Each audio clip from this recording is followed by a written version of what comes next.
Nous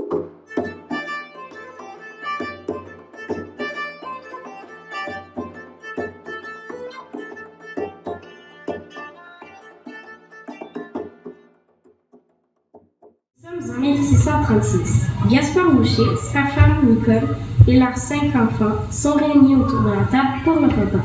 Pierre a 14 ans. Au centre de la table, il y a des plats et un gros bol de fraises des champs ramassés autour de la maison. Toute la famille est en prière, les mains jointes. Seigneur Dieu, bénis le repas que nous allons prendre. Amen. Oh, les fraises ont l'air délicieuses. Avant de manger les fraises, finis d'abord ton pain et ton morceau de lièvre. Il est très fin, moi. Nous allons travailler très fort. Couper et transporter ce bois creuse l'appétit.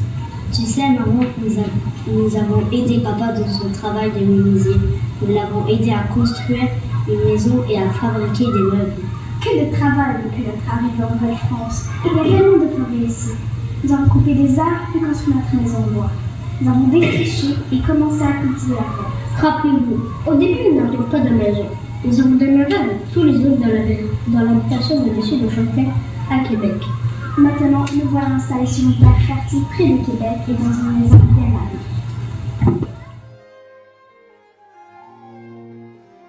Après avoir aidé leurs parents toute la journée, les enfants se retrouvent pour jouer.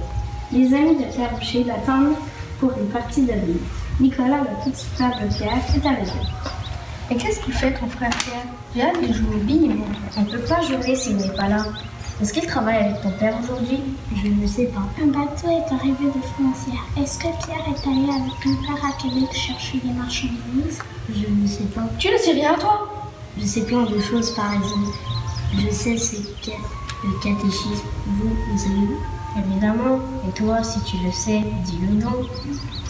C'est l'ensemble des règles de la religion catholique. Nous sommes français et la religion catholique, c'est important pour nous. Et qui t'a appris ce qu'est le catéchisme? Mon grand frère Pierre, il nous fait réciter le catéchisme à mes sœurs et à moi. Il sait plein de choses. Il sait lire aussi. Il sait plein de choses. Mon frère Pierre.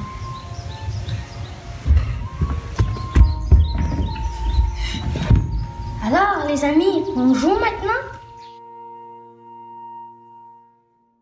Nous sommes en 1637. Pierre Boucher a 15 ans. Il vient juste de signer un contrat de 5 ans avec le missionnaire Jésus. Il accompagne 2 missionnaires et leurs délirants dans un voyage pour évangéliser les Amérindiens. Ils sont dans un canot pour le fleuve Saint-Laurent. Ils ont déjà dépassé Québec. Où allons-nous, mon père? Arrivons-nous bientôt? Nous allons d'abord faire les Algonquins, ensuite nous visiterons les Hurons. J'ai hâte de vivre parmi eux, de mieux connaître leur revue d'avenir interprète. C'est un beau métier, mais c'est certain que tu seras médecin. Et j'espère que tu seras un bon intermédiaire entre les Français et les Amérindiens. On m'a dit qu'il y a souvent des guerres entre les groupes d'Amérindiens. Pourquoi? C'est difficile à déterminer tout. Mais il y a plus de conflits depuis que les compagnies font le pouvoir que les gens avec les Français auront sa rivalité contre les groupes d'Amérindiens. Moi, je discuterai avec eux et je les encouragerai à faire la paix. C'est bien beau de la paix pour le commerce des fourrures du jeune homme. Mais n'oublie pas que notre mission est de faire connaître notre religion. Attention! Revenez à l'horizon! Vers le chemin! Cessez de gesticuler! Attendez-vous! Le gros ne sont pas! Attention! Il faut accoster la couronne! Maintenant, nous devons faire du portage dans la forêt. Suivant le sentier tracé par les Amérindiens, nous allons rejoindre un lac et nous mènerons vers le village aventure.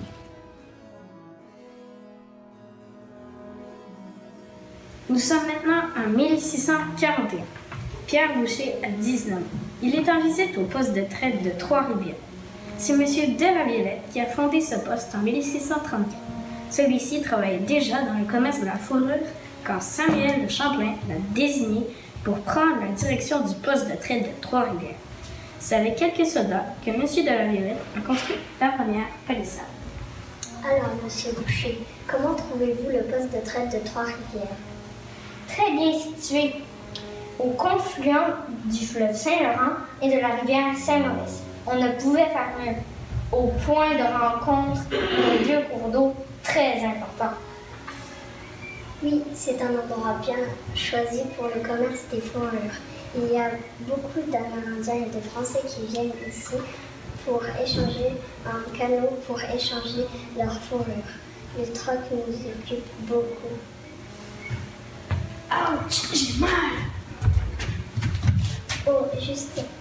Aussi justement deux coureurs des bois qui ils m'apportent des peaux de castor, de loutre et d'orignal. Monsieur Boucher, je vous présente Jean-Isaac. Bonjour, c'est donc vous, monsieur Boucher. J'ai entendu parler de vous. Je sais que vous avez vécu chez les Amérindiens et que vous parlez l'allemand. Nous aussi, nous avons appris les langues amérindiennes. C'est nécessaire pour pouvoir faire du truc avec les Amérindiens. Vous savez, monsieur Boucher, en parcourant les forêts et les cours d'eau, nous sommes déjà allés très loin au nord. Là, à cause du grand froid, les forêts sont plus belles et plus épaisses. Mais c'est très fatigant de se déplacer dans la neige là avec Même si c'est fatigant, nous aimons changer de place. Nous vivons comme des nomades, alors que les colons, eux, s'installent sur une terre et cultivent le sol. Je vois que vous avez choisi un métier plein de dangers et de risques. Bien sûr, on n'a aucun rapport avec le reste de notre vie. Ah, je suis Zachary. Monsieur Boucher, Jean s'est blessé en sortant du canot. Il était si excité d'arriver au poste de traite qu'il a glissé sur une cloche. C'est un accident stupide. Heureusement que Zachary sait quelle plante utiliser pour soigner ce genre de plaie. Ce sont les Amérindiens qui lui ont appris comment utiliser les plantes qu'on trouve ici. Boucher est revenu chez ses parents, près de Québec. Son contrat avec les Jésuites est maintenant terminé. Nous sommes en 1642 et Pierre a 20 ans. C'est justement la veille de la fête de Sainte-Jeanne. Je suis tellement heureux de vous retrouver tous en bonne santé. Nous aussi, mon Pierre. Nous sommes fiers de toi et nous sommes heureux. Il en faut de la résistance et de la bravoure pour revenir sain et sauf de tous ces voyages. L'hiver est une saison vraiment pénible. Il est froid, il est long, froid, il rend les voyages difficiles. Heureusement que nous avons des raquettes comme les Amérindiens. Il y a tant de neige. Et ne nous plaignons pas. Oh, et ne nous plaignons pas. Nous avons une forêt très immense. Nous avons tout le bois nécessaire pour chauffer notre maison durant les grands froids. Grâce à Dieu, avec nos réserves d'aliments, nous avons réussi à nourrir toute la maisonnée durant ces longs mois d'hiver. Oublions l'hiver. L'été est enfin arrivé et demain, c'est la fête. Oui, j'ai hâte. Pierre, as-tu vu en arrivant à Québec? As-tu vu quoi? Maintenant, il y a plusieurs sentiers qui montent vers le fort Saint-Louis. Et deux rues ont reçu leur nom officiel. Ah oui? Lesquelles? La rue Notre-Dame et la rue des Roches. Et papa a travaillé fort. Il a construit plusieurs maisons. Maintenant, on est près de 1000 personnes dans la commune. Je me suis ennuyée de toi, Pierre. Est-ce que tu reviens vivre à nous pour toujours? Hélas, non, ma chère petite sœur. Comme je connais maintenant les langues amérindiennes, je vais accompagner M. de Maisonneuve et Jeanne Mance. Je serai leur interprète. Ils vont fonder un établissement consacré à la Vierge Marie près du Mont-Royal. La Nouvelle-France en 1642. La nouvelle ville va s'appeler Marie? Non, Ville-Marie. En attendant, je suis avec vous pour fêter la Saint-Jean. Allons préparer la fête.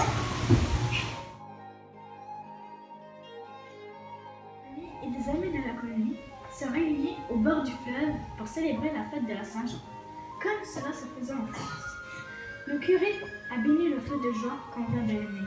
On a installé des tables dehors, il y a de bonnes choses à manger.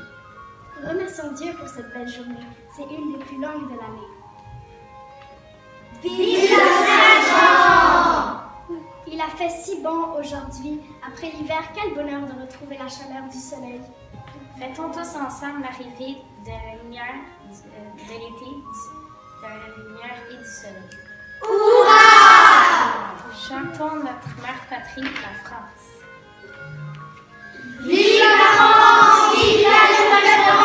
Maintenant, mangeons et dansons autour du feu.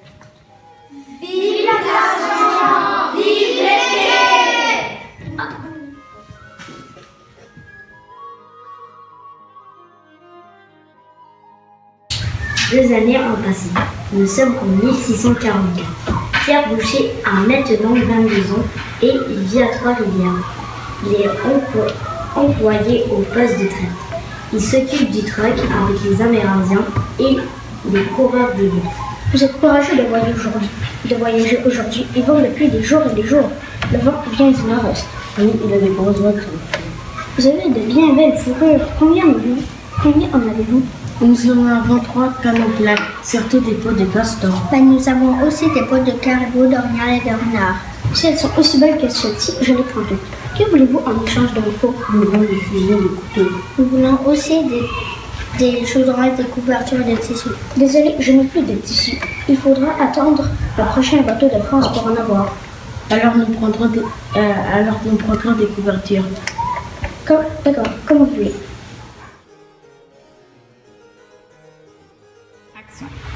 Nous sommes en 1645. Pierre Boucher a maintenant 23 ans. Ses parents sont venus s'installer près de chez lui, à Trois-Rivières, à l'occasion des fêtes du Nouvel An et des rois. Pierre reçoit toute sa famille. Aujourd'hui, ils sont tous réunis dans leur pièce commune, au bout du feu, dans la cheminée. Gaspard, le père de Pierre, vient de réunir toute la famille, comme c'est la coutume à Nouvel An. Merci père et merci à vous tous d'être venus chez moi pour le Nouvel An. Quel bon moment nous avons eu à Noël, n'est-ce pas? Oui, c'était vraiment une très belle fête. Même si Madeleine et Nicolas ont faussé pendant que nous avons chanté les cantiques de Noël autour de la maison. Je sais, hélas, que je chante mal, mais avouez que je cuisine plutôt bien. La tourtière est presque aussi bonne que celle de ta mère. Maman, je veux d'autres fruits séchés, elles sont si bonnes. Moi aussi j'en reprendrai bien. Nous sommes tellement chanceux de pouvoir manger ces fruits durant les fêtes. Remercions Dieu de pouvoir être tous ensemble bien au chaud. Dans une semaine, c'est la fête des rois. Comme à chaque année, pour l'occasion, je vais vous faire un gâteau et comme d'habitude, je vais prendre la recette de maman. Tu vas cacher un pois et une fève Et celui qui la trouvera sera roi ou reine de la journée. Bravo, je vais être la reine tout de suite. Nous sommes en 1652. À Trois-Rivières, Pierre Boucher a 30 ans. Maintenant, en fait le mariage avec Jeanne Crevier un peu plus tôt, ils ont été mariés de la chapelle de Trois-Rivières par le père de l'Allemande. Mon vieux frère, tu as enfin trouvé une épouse. Te voilà marié à 30 ans, prêt à fonder une famille. Si on a pris du temps. Veux-tu, il y a si peu de femmes dans la colonie. C'est vrai que la compagnie des sans associés a besoin surtout d'hommes pour le commerce des fêtes. Nous, les hommes, nous sommes beaucoup plus nombreux que les femmes. En fait, il y a très peu de familles. Ainsi parlé, voilà mon nouveau facteur. Qu'est-ce qui vous plaît? Je vais danser, moi. Viens, je vais danser avec toi. Non, la première fois, c'était mon frère. Donc, toi, viendras, promis. Je l'espère bien. Parce que la fête ne vient que de commencer. Oui, mes enfants, je suis heureux que les traditions françaises ne se perdent pas. Un mariage doit se fêter plusieurs jours de suite. Maintenant, mangeons, dansons et chantons en l'honneur de Marie.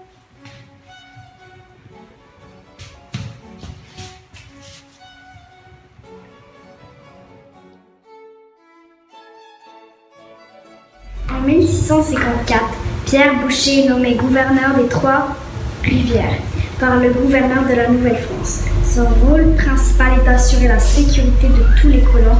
À cette époque, les Français sont en guerre contre les Iroquois pour défendre la ville et sa population. On érige une palissade tout autour de la ville.